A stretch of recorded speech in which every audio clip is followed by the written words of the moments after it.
Okay, everybody, we are here with a special guest who stopped by the Top Shelf Network studios to spend some time with the sweet and vicious girl, an author 11 times, a holistic coach, a fabulous woman, somebody I'm very excited to get to know more. Thank you so much, Victoria Moran, for stopping by Top Shelf Network. How are Oh, I'm you? happy to be here. Thank You don't you. usually make it to the top shelf. Oh, well, you are, honey, you are. So we have you here today to discuss your fabulous book that I'm actually excited to read as well, which is coming out on Thursday, April 26th. It's available for pre-order now, and it's called Main Street Vegan. Yes, Main Street Vegan. There it is. This artichoke wants to save the world. We love it. So Victoria, why don't you tell us about, how did you get started in the health and wellness world? You shared a little bit about when we were talking off camera before, but I definitely would like the viewers to know your journey because I think it's Right. very inspirational. Well, I think most things start for most of us in childhood. And for me, I was a fat kid. And as we were saying before, that was unusual when I was a kid. I know now there's an obesity crisis and lots of obese and overweight children. But back then, there was kind of the two fat kids at school, and I was always one of them, regardless of what school I went to, and the other fat kid was always my friend. My dad was a diet doctor. My mom worked in the reducing industry, these places with belts and rollers where you would go in and you would jiggle. And the idea was if you would jiggle enough Right. and with sufficient intent, great chunks of yourself would float off into the stratosphere. Didn't work for me. Fat kid, bad for business. So I was always interested in nutrition. And I can remember going into my dad's private office, and one day I pulled out this big nutrition book that he had had in medical school, and I found a listing of foods by nutrient density. That's what we're calling it nowadays, the most nutrient per calorie. And I had never heard of any of these foods. They were things like kale and collards. It's like, what is this stuff? And of course, I know now what it is, but I had to get all the way down to spinach, which I knew because of Popeye. Right. And it was just not the kind of food that people were eating in those days. I mean, Right. it took decades before I ever saw some great-looking guy in a Got Kale t-shirt. Right. But they're out Cocktail. there now, and it's good. That's beautiful. Yeah. So you've written 11 books. You are a certified holistic coach. You're an inspirational speaker. And as we discussed in the car, she's an Aries, just like me. So Oh, she's boy. very much a go-getter. What was the beginning? So you said that as you were growing up, you realized you wanted to educate yourself more about eating healthy and the proper ways. What was the beginning? What was your first book? How did that process happen where you say, I'm going to become an author, this is what I'm going to do, and you just put your mind to it and did it? Yeah, well, I'm very lucky that I only know how to do one thing, words. I can do words written, I can do words spoken. That's Okay. my gift. And so many people have so many talents that they're always trying to figure out which one should I pursue. So it was easy for me. I knew it was going to be words. Right. So when I was 14, I got a press card from a teen magazine because I Wow. wanted, now I'm going to tell everybody how old I am. I wanted to meet the Beatles. And I did. I got into my first Beatles press Wow. conference when I was 14. The next one a year later, and when I was 17, Paul McCartney bought me a Scotch and Coke, and everybody Oh. says it's illegal to drink Scotch when you're 17. But you know, it was England and it was Paul McCartney. So I knew Wow. early on that writing was a very good thing. It treated me extremely well. So I kept doing the writing for the teen magazines until I was about 19. And then I thought, well, now you have to grow up. You must put away childish things. And somebody said to me the other day, if you'd stuck with that, you'd be the publisher of Rolling Stone by now. But I was changing my diet at that time and started writing for health food store publications. And I also had a job writing. I wrote for a society magazine in Kansas City, where I'm from, and always wrote. Now, the books entered into it when I did a paper for college. I had a fellowship to do foreign study, and I decided way back then, this was 1985 when that first work came out, that I wanted to study vegans because I was vegetarian And vegans fascinated me, but there were so few in this country, I felt I had to go to England where they were closer together to really get enough of them to interview. And that actually became my first book, Compassion, the Ultimate Ethic. And I Wow. think it's the first book on vegan philosophy and practice that ever came from Wow. a major That's publisher. amazing. So I'm returning to my roots here with Main Street Vegan. That's beautiful. So now this is your book, Main Street Vegan, available in stores and online April 26th. And so this is the philosophy, is that anybody who would like to eat healthy, and doesn't have to be something that's out of the norm, it's something that's accessible for everyone. It's accessible for everyone, but let's face it, it's out of the norm. Right. I mean, this is America, Right. and most people certainly eat animal products. The most recent survey showed that 10% of Americans qualify or identify as vegetarian, Right. and 2.5% identify as vegan. Wow. Now, that's a That is- tiny percentage, That's but crazy. it's millions of people. Right. It's still lots of people. And we also know that lots of people are doing Meatless Monday, and Right. some people talk about, they're vegetarian during the week, or they're vegan until 5 p.m., or whatever it is that they're doing. So there is some interest in eating fewer animals and more plants, Right. because the plants are what's going to make you glow. So Yes, you, I oh, like that. The plants are going to make you glow. So you're a vegan I have been for many 28 years. 28 years. Wow. for yes. 28 years. What was it like your first in the beginning process? Because I mean, there's a lot of viewers here who watch Sweet and Vicious and who watch Top Shelf Network, and they are curious about this lifestyle. Right. And what was it like for you?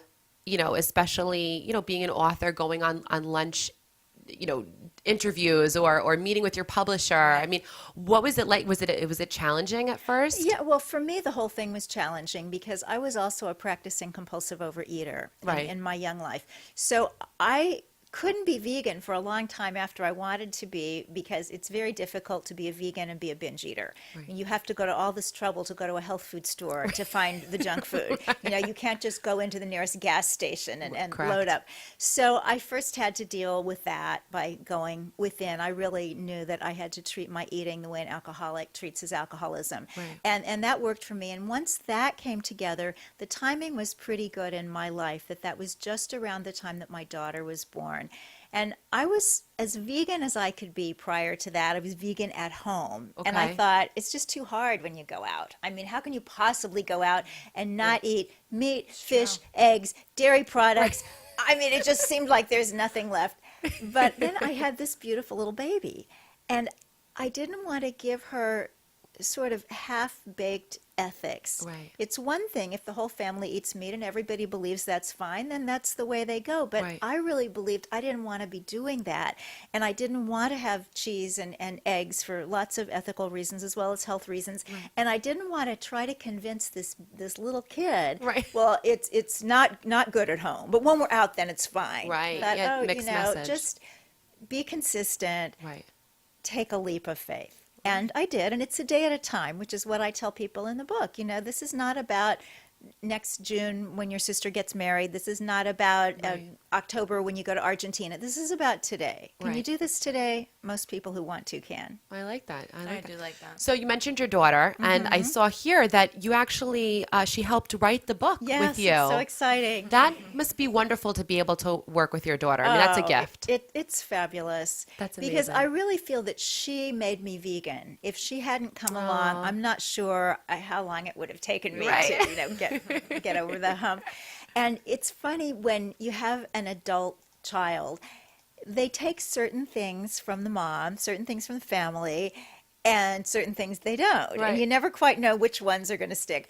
But she has kept the veganism Wow. and made it her own. She was such a brave little kid in my mind. Whenever she would go to a party or visit somebody's Sunday school or something, and they would have little snacks, and she couldn't read the label and she didn't know what was in it, she just wouldn't have it. And I remember being What so willpower. impressed. Seriously. And I think she really had a heart for the animals. So now she's grown up and she's married, and her husband is vegetarian. They have a couple Wow. of vegetarian dogs. And they also have this incredible karma in that they got a yard in Manhattan. I know your viewers are all over the world, but Right. to have a yard in Manhattan Correct. is like any place else having a natural waterfall and a unicorn. Right. It's really remarkable. So they have this yard, they have a garden. Wow. And it's just a wonderful, wonderful life to be able to see somebody who's taken a certain moral stance, and she eats healthy. She's a stunt performer. People say, oh, vegans are weak. She's like, watch me jump off a building. Yeah. I love it. I love her energy. I feel great. contagious. I feel her energy just Yeah. for you talking about her. Yeah. So you were able to, from birth, help your daughter make that transition. And in your book, in Main Street Vegan, you also have 2 chapters, I believe, that's focusing on helping people make that transition. Yeah, really the whole book is to help Okay. people make the transition, people who want to. But the first 2 are really to take people by the hand, because I think so often somebody will maybe see a video. A lot of people have seen Forks Over Knives, which is Right. about the health aspects of a plant-based diet, or somebody will see something from PETA or Mercy for Animals about the conditions in slaughterhouses or factory farms, and they're just like, okay, all right, I don't want to do this. But then within a day or 2, it's like, no, it's too difficult. I can't make the change. And what I want to say to people is, well, number one, you mostly eat vegan already. If Right. you think about it, every vegetable, every fruit, every grain, every bean, every nut that you've ever eaten in your life is Right. vegan. It's funny, I live in Harlem, and in the neighborhood supermarket there, a couple of months ago, there was this big display in the produce section. It was dates. And then these dates had a big green sticker on them that said, vegan. And I'm thinking, it's a fruit. Yeah. It's always been vegan. And yet, if you just think about what you eat most days, you're eating a lot of vegan food already. So all you're going to do is eat more of it. Right. And then you also want to get to know more of these amazing vegetables and fruits, because the greens and the veggies in particular are going to make you so young, so pretty, so happy, so sexy. Why would you want to do anything else? So that's a great lead off. So for the people that you mentioned, that you have the beans, you have the nuts, the fruits, the vegetables is already vegan. And a lot of people say, well, how do you get your protein? How do you get your calcium? They focus on milk as calcium, Right. but isn't broccoli a good source of calcium? Sure, all the greens. In fact, where did the cow get her calcium? Wow, She got it from the grass that she Wow. ate. It's very interesting, these questions that we ask. If we just take it one step further, there's usually a very, very practical, simple answer. Right. Calcium is a ubiquitous mineral. It's in the ground. Plants process the mineral calcium so that it can be assimilated by animals. So when you get calcium from dairy products, and certainly it's in there, you're getting it secondhand. You may as well get it firsthand. So you can get a lot of calcium in all the leafy greens, the broccoli, the kale, Right. anything dark and leafy. There's also lots of calcium in almonds, in sesame seeds, and you can make wonderful salad dressings out of tahini. Very high calcium food. Blackstrap molasses, you sweeten your smoothie with that stuff, and you're taking care of calcium and iron in one fell swoop. Wow. And the protein, that's the biggest question. I Yes. say it in Main Street Vegan. If you have ever asked God for patience, you're getting your prayer answered, because you're going to have to be so patient for the rest of your life as everybody says, where do you get your protein? Where do you get your protein? Where do you get your protein?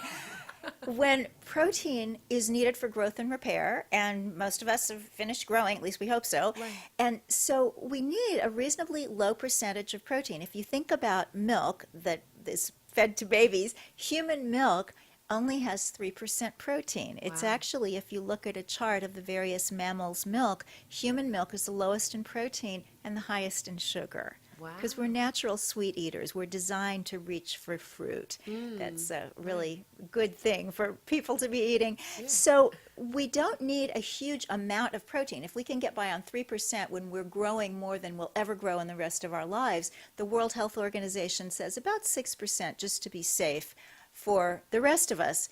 And that is so easily had in any natural plant foods. If you want to be protein deficient, you can be an alcoholic and drink all your meals. That would work. You could become anorexic and be in a starvation state. Then Right. you'd be lacking in everything. You can live on all junk food. I mean, you can totally go on pork rinds and Twizzlers, and then you would be protein deficient. And you could also be at risk for protein deficiency if you ate nothing but fruit. because a lot of fruits are below that percentage of protein that we need. But otherwise, eat natural foods and a variety of them, and then worry about other things. You can worry about global warming, you can worry about how much things cost, but you don't have to worry about protein.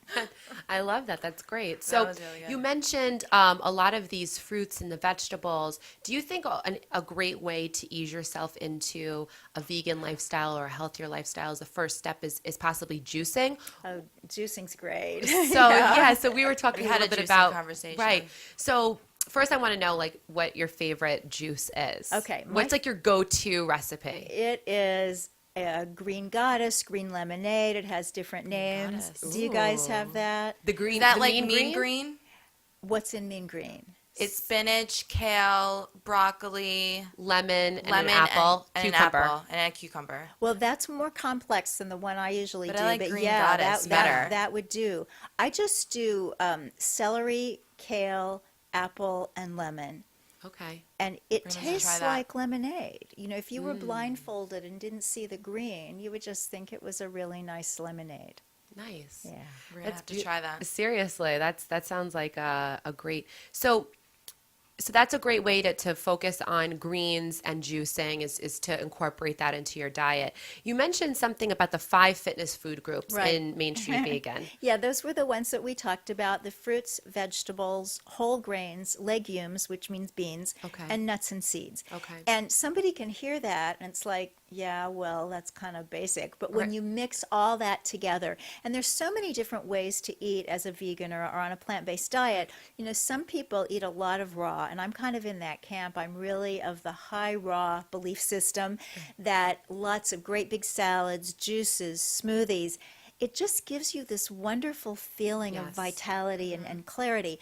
But that's not required. If you Right. you can have a very healthy plant-based diet that's more winter foods, where you have a lot more soups and casseroles and stir fries and, you know, hot chocolate, the comfort foods. Those are Right. all there too, because you can have vegan versions of pretty much anything. Right. So now we're green goddesses. We're incorporating this into our lifestyle. You know, we're juicing, we're eating healthy. There was something really great that you wrote about that I definitely want to touch upon is the cruelty-free cosmetics. Yes. Because I think a lot of people forget that your skin is the biggest organ. It soaks in whatever you put on top of it. Right. So if you're Yeah. putting on the makeup that has all this chemical Yeah. and don't even want to think about it. Yes. Can you touch upon that Sure. about what, so what exactly do you talk about in the book? Well, there are two aspects in the cosmetic area. One is the cruelty to animals, and one is the toxicity Right. that we do to ourselves. So on the first part, most people don't know that most conventional cosmetics, now a lot of companies have stopped and do not test on animals anymore, and some of these are very conventional companies, and I do have a listing of them in the book. You can also go online. PETA has a great updated list. There's another one called Leaping Bunny that are the companies that don't test on animals, so it's a lot easier to find that stuff than it used to be. But you don't want to or support those people. I mean, No, it's it's true. really, it's nasty what they do, and it's not necessary. It's not required by any law. And because so many of the companies are not doing it, it's obviously perfectly safe Right. that you're having the cruelty-free cosmetics. So that's number one. And then you also, if you want to be uncruel to yourself, you want to have the more natural kinds of cosmetics. Now, that's a little scary to some people because they're not widely available in some of the stores where we like to shop for cosmetics. The idea that you're going to go to the same store for your nutritional yeast and fake and bacon as for your makeup Okay. is just weird. Right. Because people who are used to shopping for cosmetics in department stores, you know, there's a certain aura about them. And you Right. walk through there and this very, very attractive person just shows up from out of nowhere and says, that lip color is fabulous on you. And you don't get that at the health food store. And yet the cosmetics are absolutely lovely, many of them. So there are some great companies. Dr. Hauschka, I absolutely love. Okay. Pure as the driven snow, not cheap, Okay. but pure. Okay. And you know, sometimes you need to spend a little bit to get something. Yeah. But there are also some really low-cost skincare options at the regular drugstore. There's this company, Yes to, and then it has all these different produce names. So it'll say yes to carrots, yes to cucumbers, yes to blueberries. But they make wonderful, wonderful skincare products that you can just get at any old Wow. Duane Reade or CVS. They're very, very natural. They're cruelty-free. So you have to do a little homework. But once you get the brands that you like, Right. you Then can it's look successful. absolutely gorgeous every day. And of course, you're helping that out by your Of glow course. from your juices and everything. So now we're eating healthy. We're wearing makeup that's toxin free and it's not cruel. And I see here that you also are involved in fashion. Yes. So tell us about, we're based out of New York City. Everyone wants to know what's going on in the fashion world. Tell us what's going on in the vegan fashion world.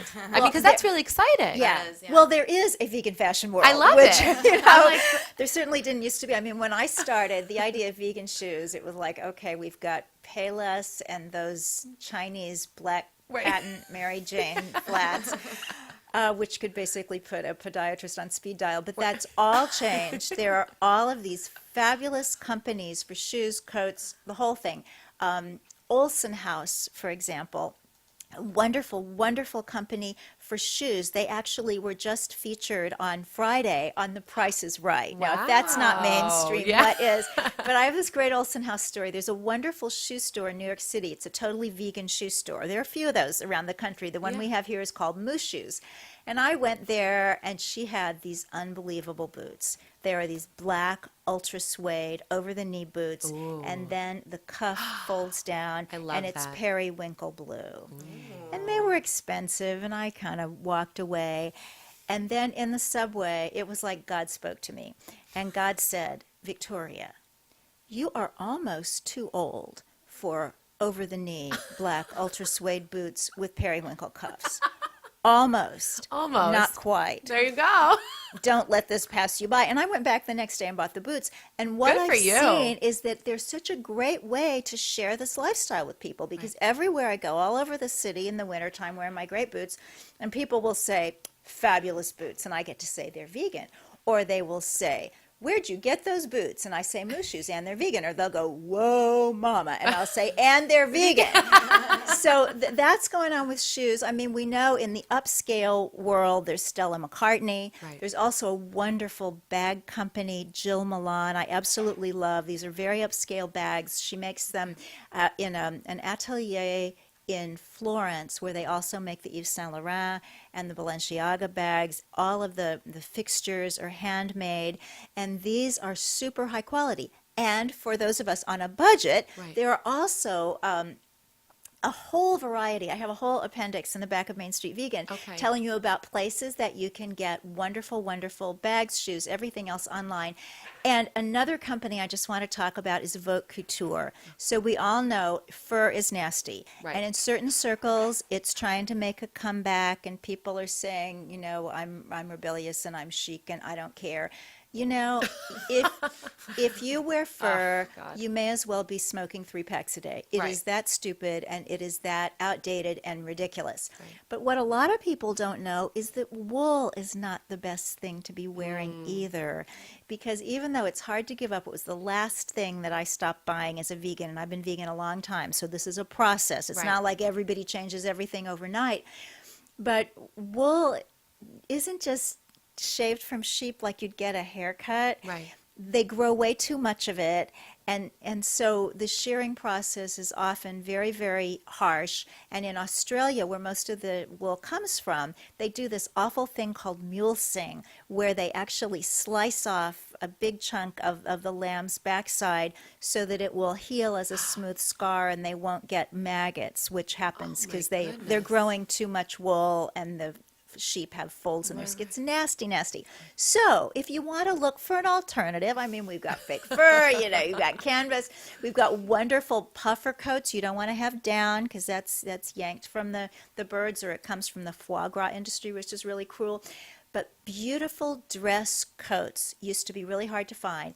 And there's this lovely young woman named Leanne Hilgard, and she created Vote Couture, like haute couture, but V for vegan. I love it. And her coats are not only vegan, but they are environmentally completely friendly, a lot of recycled materials. They're made in America, right in the garment district in New York City. You know, people say you don't make anything in America. Yes, we do. Yes, we do. And you have to support those companies. Yes, and these are people who are paid a living wage. So check out votecouture.com. And if you're in the New York City area, she has a boutique in Williamsburg, Brooklyn. And that's another one. I wear this coat and I get so many compliments that I fear I'm going to become this awful egotist. Like if I go to pay for something and I'm wearing that coat and nobody says, that's a fabulous coat, where did you get it? I just stand there and wait because I know it's coming. I mean, it's that wonderful. And there's so many of these things out there. It's such an adventure. That's amazing. Wow. Victoria, you are just so full of knowledge. I And know. I love listening to you. So you're also Yeah. a speaker, an inspirational speaker.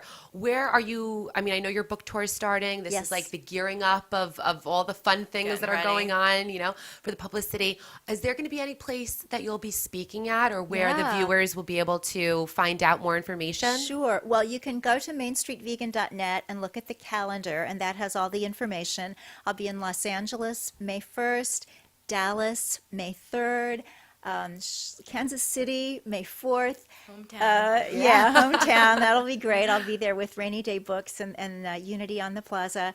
The 8th is Chicago. The 9th is Columbus. Fun. And the 10th is DC, Busboys and Poets. And then May 15th, New York City, Barnes & Noble on the Upper West Side. Oh, great. And I also want to share that in addition to speaking, I'm putting together, based on this book, a one-woman show called The Making of a Main Street Vegan. Do we just get an Love exclusive? it. Is that like That's first for you. That's really Yay. exciting. It's- Congratulations. Thank you. Well, I tell a lot of stories in this book because it's really our stories that influence other people Right. and that have more Personal meaning than experiences. facts. Exactly. Other facts too, obviously. But the stories are really powerful. So I'm putting together the solo show, and it will premiere in New York City on October 5th at the Integral Yoga goodness. Institute Wow. on 13th Street. Yay. Definitely gonna have to. We'll definitely be there Yes. to Thank support you. you. Thanks so Absolutely. much. Yeah. Thank you so much, Victoria, for stopping by and taking the great time fun. right Yes. before your